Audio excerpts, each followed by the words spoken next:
my argument is the MA ratings, they have ratings for TV, and we're given as much detail as even if there's tobacco use.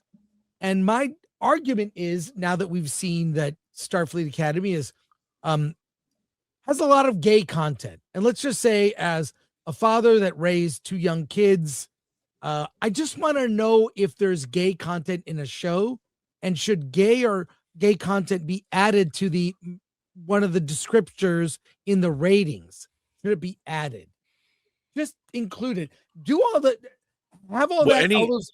I mean, any sexual content of any kind is usually, I mean, mentioned, especially if it's for kids or whatever it is. I mean, I look, I started watching Star Trek when I was 5 years old, and occasionally Kirk would kiss a woman, but it didn't. You saw him pulling on his boots in one episode. After it was insinuated as a kid, that was over my head. And I just don't think in a show, like, I don't like when they swear in Star Trek, and I swear like a sailor. But I think it takes you out of the kind of show it's supposed to be. And I'm not saying you can't have romance in Star Trek, but if you're spending time with interpersonal romance, unless it's germane to the actual story that's being told that week, like when Elaine of Troyes infects Kirk with her tears and he falls in love with her, that's a bad thing in that episode, but he can't help it because it's a love potion, essentially. By the way, they swear a lot in Starfleet Academy. Yeah, I know. And it's like, why hate that. Why do that? It seems to me like all the other creative choices, that's a lazy choice. Yeah. I mean, one of my favorite TV shows of the 21st century was Friday Night Lights. And like the movie, like MASH led to a 10-season television show that's considered one of the greatest TV shows ever.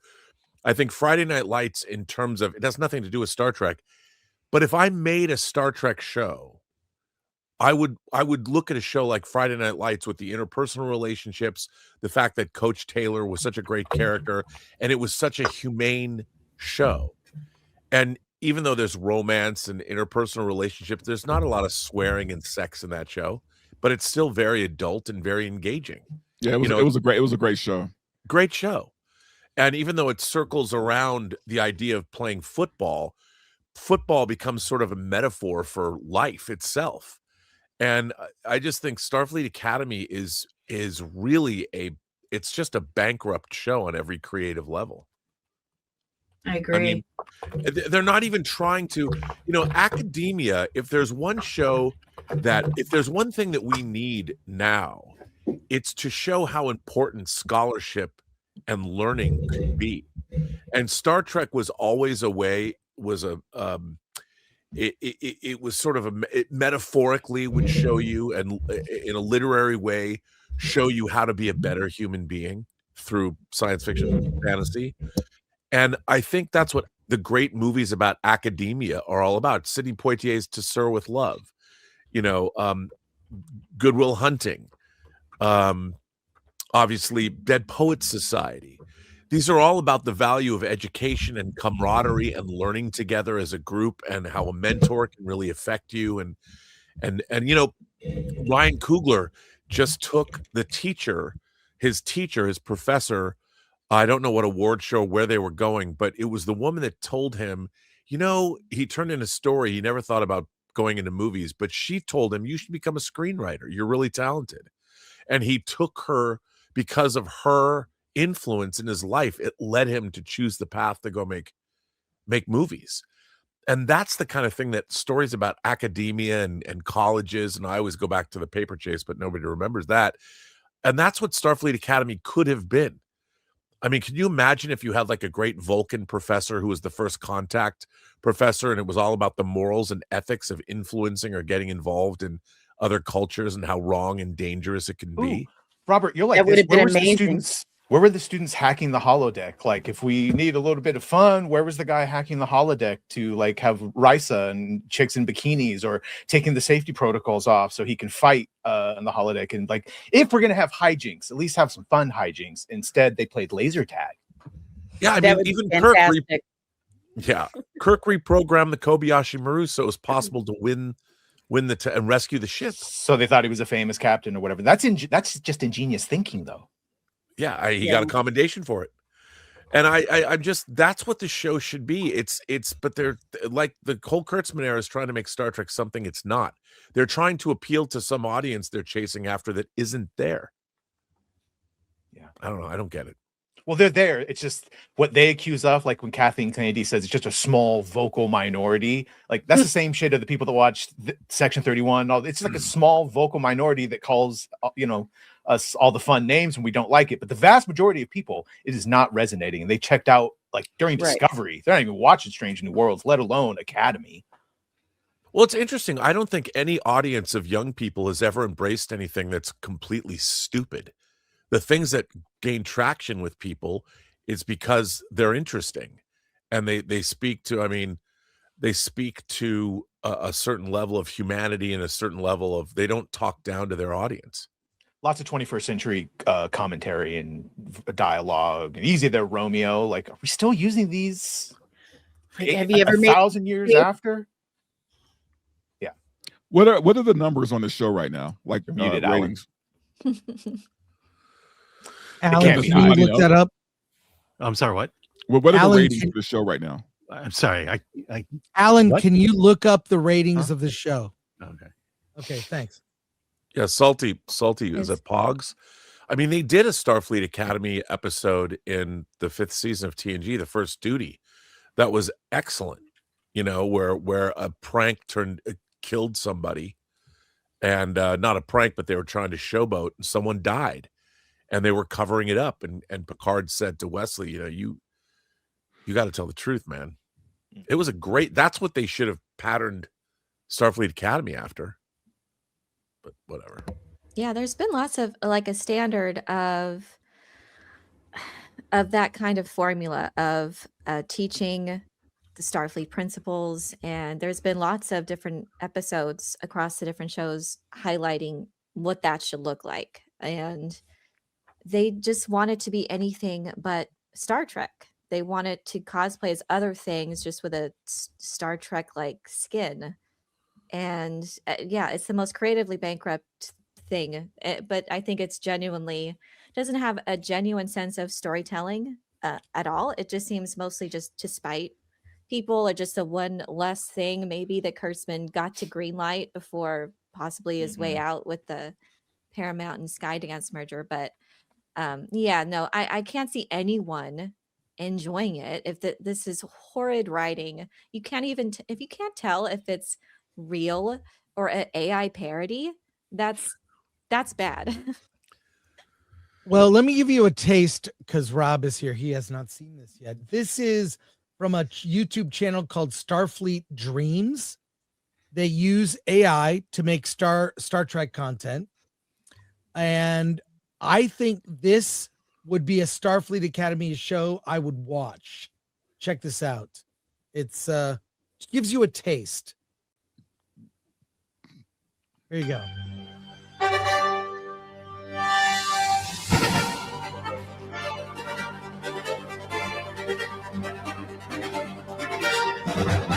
Oh, I've seen this.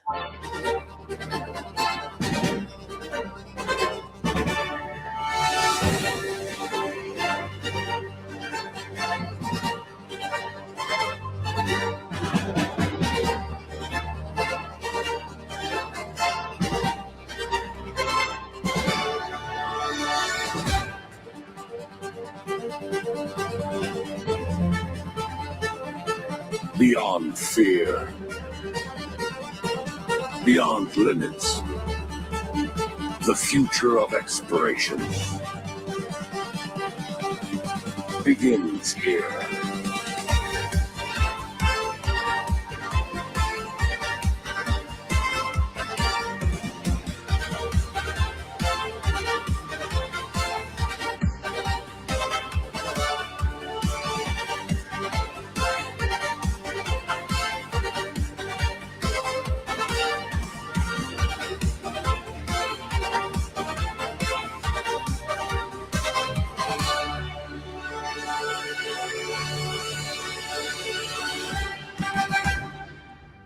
Now, Rob, what'd you think of that? That's Well, whoever made that, there is a lot of very deep cuts in the uniforms and Yeah. all the props.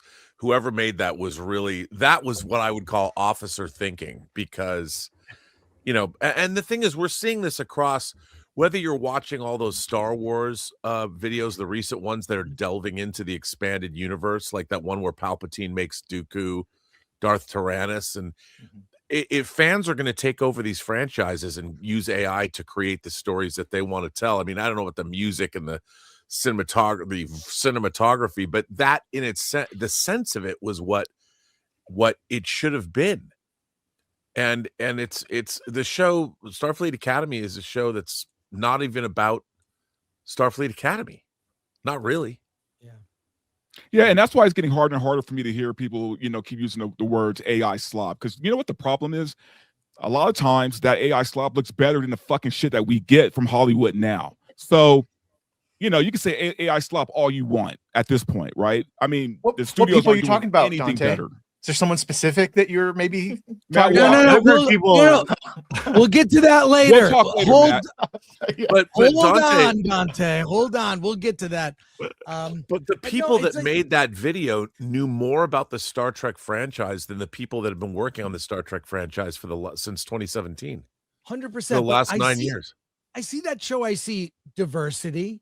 I see not in just ethnicity, but male and female characters. I see them struggling. I see physical activity. That shot where they go to the title and they're all jogging in Starfleet Academy, like a school. Like, that's great. Like, let me see them grow as people. Let me see like discussion. Let me see them struggle and let it be about something. This show in that latest episode 3, basically the laser tag episode, it was embarrassing. That show, that episode was embarrassing. And the dude fucked up and the woman had to save the day. It's just they hit every mark. It's so, look, I don't This mind AI thing is what we wanted. Well, that's what I mean. I look at the AI thing, I think, talk about AI all you want, but that's a better vision. And look, I don't think you should use AI to make a TV show. Don't do that. But you can make a sizzle reel like that and show this is the kind of show we're trying to make, right? And you may have a comic relief character, right? Star Trek has a lot of humor in it. It was usually at the very end of the show, there'd be they play that note, that music thing that says you're supposed to laugh. The show's done. We're fine. We love these characters. But what this is it's an abomination. It's not, it owes nothing to Star Trek. Not to mention it's more Harry Potter with them transporters. Transporters are dangerous things. Like, now it's just magic. They appear anywhere. They could change clothes. Like, what? That's Harry literally, Potter's face.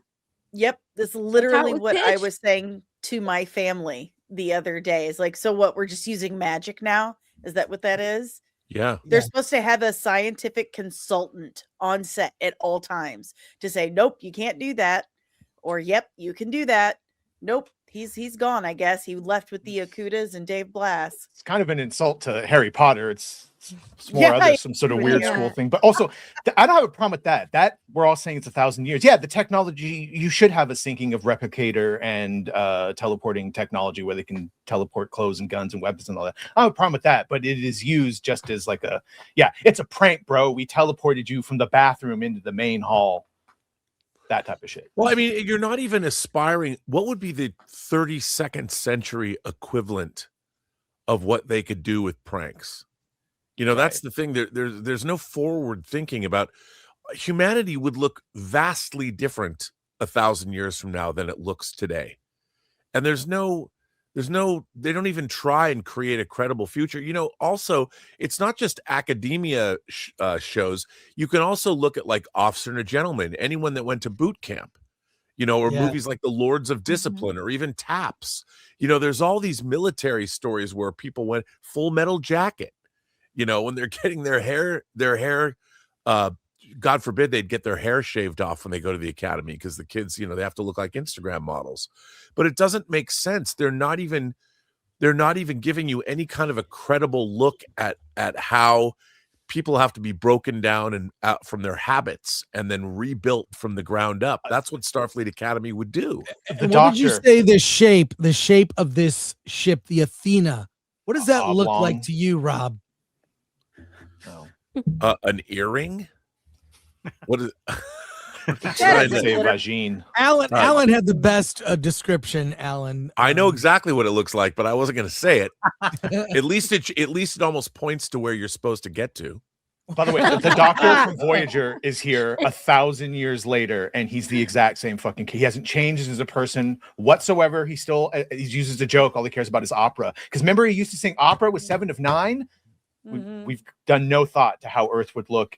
And this is only 100 years of Earth being isolated. Like, there were still 800 years of them being in Starfleet, the Federation, before the burn. And nothing has changed. My favorite part is when they couldn't get medics to people because the holo emitters didn't work, which tells you that they've given science and health completely over to AI. But also, they have a character who's a hologram. Why wouldn't they just program that hologram to know what she needs to know? That's what I said. Exactly. Why would you? I mean, I've only been around for 3. Like, that doesn't. The thinking about technology. Like, one of the great things about science fiction is that authors that write great science fiction take what we know and extrapolate upon these things and provide a really interesting future. There's no speculation. It's as if these people have never encountered the genre of science fiction before. I don't think they have. Don't make me defend the show, though. Like, the reason why didn't you just give Data all the information? Why did he need to learn? Because that's not how you have to learn it incrementally through life experience. That's why she doesn't know everything. I don't have a problem with that. Right. Yeah. But she didn't know how to shake hands, for crying out loud. The depiction is what's so jarring, and the personality that they've chosen, which is maybe that's just an acting. But why choice. would somebody, if you're talking about a hologram, you're talking about an AI. Why wouldn't you just program that AI with the life experience they'd need to be a 20-year-old human person? Why weren't we just programmed that way? Because we don't know what the difference between a programmed hologram and at what point they gain sentience. At what point did the doctor stop just being the EMH and become the doctor who got like his official but they would given to program him that and he can into you. But you would know all but that. they didn't. Same with Data. Why didn't they just program all the data into him? Well, because with the positronic brain, they made him, Nooney and Sung made him the way his first experiment with lore went awry. So I mean, that's the difference. It was one man who programmed Data versus something that, right. Whereas Deep Space Nine gave us a holographic society already. There was a civilization of holograms. They probably forgot all about that episode.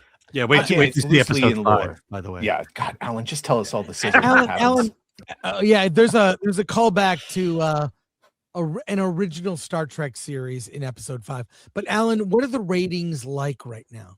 Yeah, here. You had the ratings. Yeah. Share them or just tell us. I'm trying to. Yeah, because they normally don't give you the actual ratings when they're bad. Okay, so far there you go in the gold, 2.1 million for the first 2 episodes. And this is basically comparing the popular Paramount Plus shows. So that's how it looks in comparison. Starfleet Academy is in the orange. Yeah. So Drinkers Video got more shows. Wait, Landman at 16.1 million? Yeah, season 2 of Landman. Wow. Yeah, was that 1923 season 2? Tulsa King season 3, Tulsa King season 2, and then Meyer Kingstown season Taylor 4. Sheridan dude must be popular. Wow. Yeah.